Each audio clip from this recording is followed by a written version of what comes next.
आप सभी को जय श्री श्याम। कैसे आप सब, उम्मीद से अच्छे होंगे। प्रेमियों, आज की इस वीडियो में हम बात करेंगे कि पितृपक्ष है क्या चीज। भाद्रपद महीने में जो पूर्णिमा से लेकर अमावस्या तक 16 दिनों का समय होता है उसे पितृपक्ष, श्राद्ध पक्ष बोला जाता है। इन दिनों में आपके पितृ आपके घर आते हैं, कोए के रूप में, गाय के रूप में, कुत्ते के रूप में, किसी संत के रूप में, ब्राह्मण के रूप में या किसी भिखारी के रूप में। वो किसी भी रूप में आपके घर आ सकते हैं, आपसे भोजन मांग सकते हैं, आपसे जल मांग सकते हैं। तो समझना कि आपके भाग्य खुल चुके हैं, आपका भाग्योदय हो चुका है। इस समय आप जीतने की कगार पर हो, आप जीत जाओगे।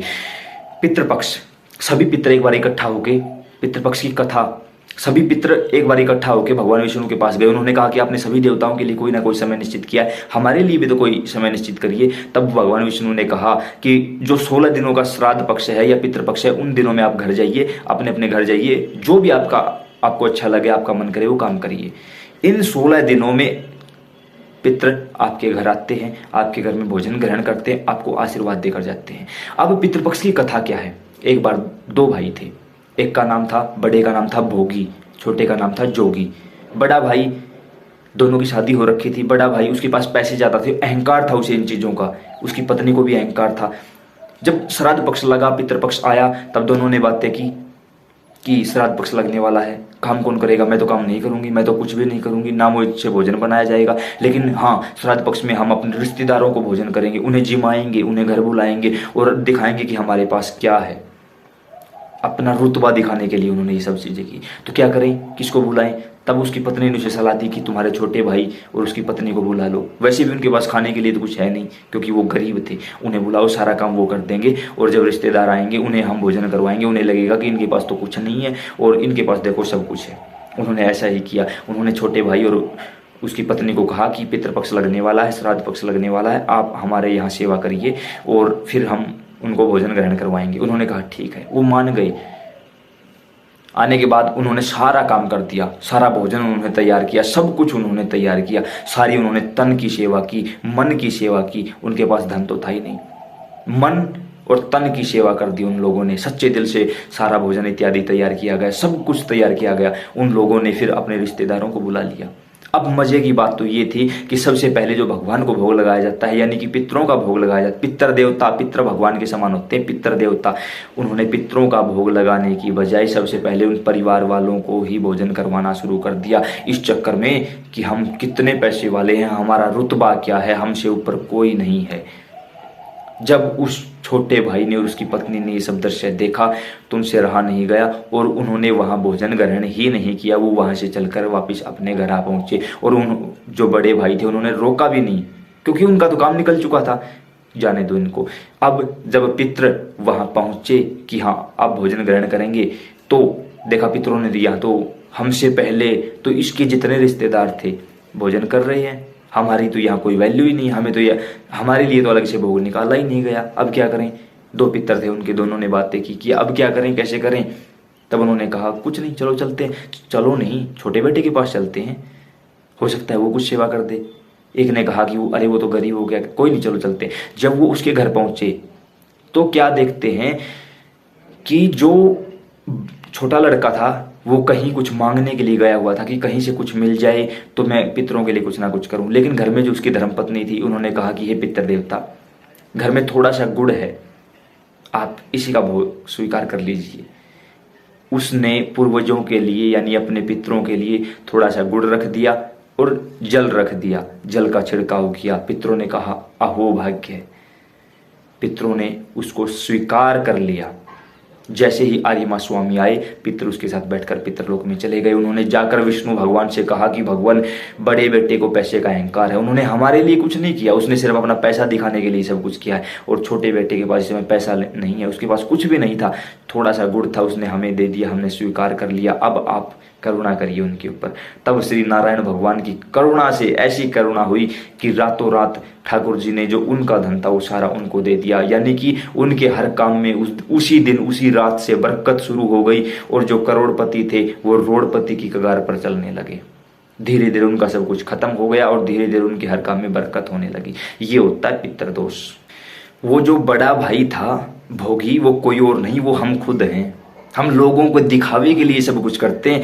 कभी यहाँ से तो हमने कुछ किया ही नहीं, हमने हमेशा यहाँ से किया। लोग देखेंगे ओ ये तो श्राद्ध निकालता है, ब्राह्मणों को जिमाता है, ब्राह्मणों को 500, 1000, 1100, 2000 दान भी देता है। वो नहीं पहुँचता।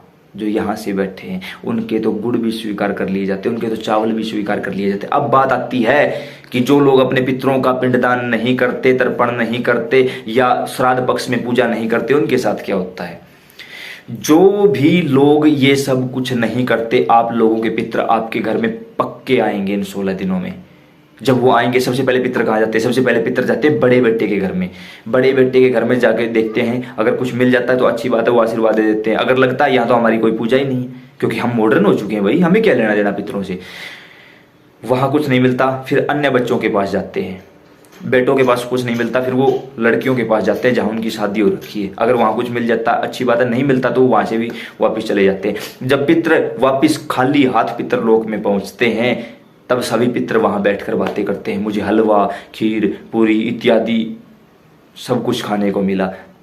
तो उस समय आपके पितर जिन्हें कुछ भी नहीं मिला, जो बिल्कुल भूखे हैं, उस समय वो लज्जा महसूस करते हैं, बेइज्जती महसूस करते हैं, शर्मिंदगी महसूस करते हैं उन पितरों के सामने कि आज हमारे बच्चों ने हमें कुछ भी नहीं दिया, हमने सब कुछ उनके लिए छोड़ दिया, आज उन्होंने हमें कुछ भी नहीं दिया। वो शर्मिंदगी महसूस करते हैं, वो लज्जा महसूस करते हैं।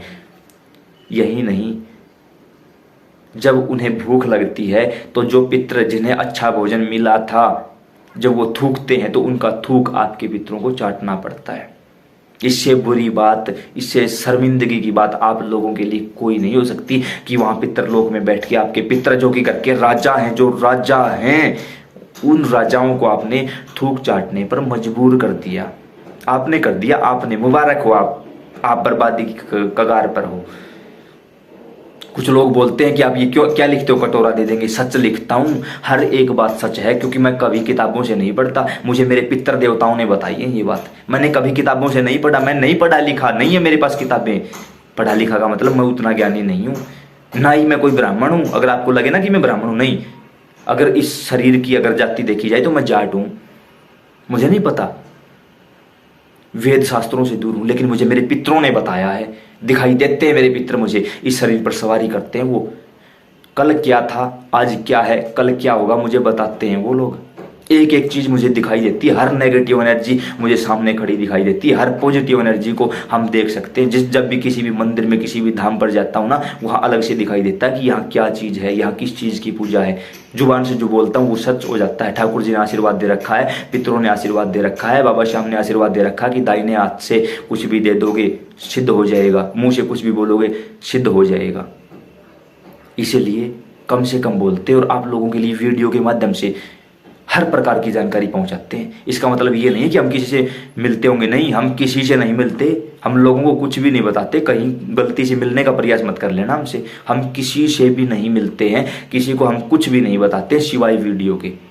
अगर आप भी इन सब चीज़ों से छुटकारा चाहते हो तो पितरों के ऊपर सीरीज शुरू कर रखी है, उसकी काफ़ी वीडियो आ चुकी है, जो नीचे प्लेलिस्ट के रूप में आपको एक लिंक मिलेगा, उस पर जाकर वो वीडियो देखनी ही पड़ेगी। दूसरा कोई रास्ता नहीं है। अगर दूसरा कोई रास्ता है तो ढूंढ लीजिए, यहाँ मत आया करो। हम झूठे व्यूवर जोड़ने के चक्कर में नहीं है।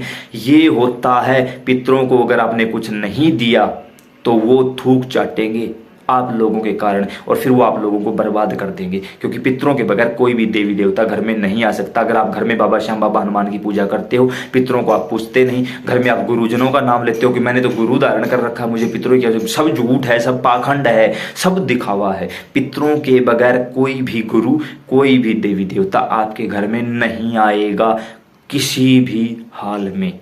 उम्मीद है आप सब लोगों को वीडियो अच्छी लगी होगी। अन्य प्रेमियों के साथ जरूर शेयर करिएगा, और पितृपक्ष का महत्व क्या है आप लोग समझ चुके होंगे। जय श्री श्याम।